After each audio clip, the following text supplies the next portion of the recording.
this is a piece of top sirloin, which comes from on top of the back of your, not my hip, but a deer's hip. And this is one of the nicer cuts of meat.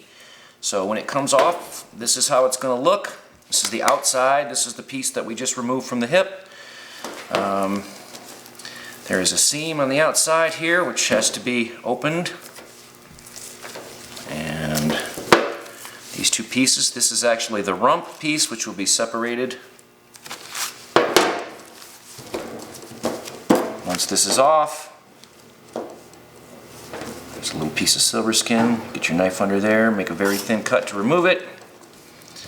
And then you can use your blade to slide along this big piece of fat that it's connected to. Remove the piece. That's just going to the burger bucket.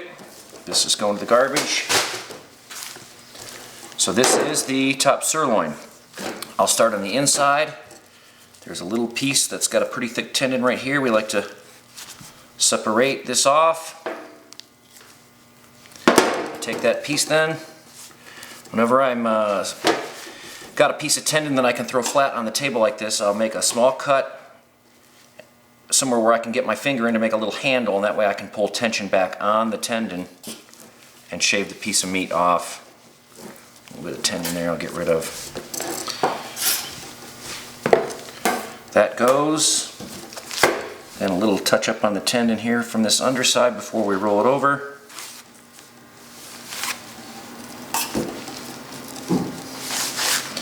Okay, so that's the underside. Whenever I'm flipping a dirty surface where I want to put a clean surface, I want to wipe the table quickly and flop it over.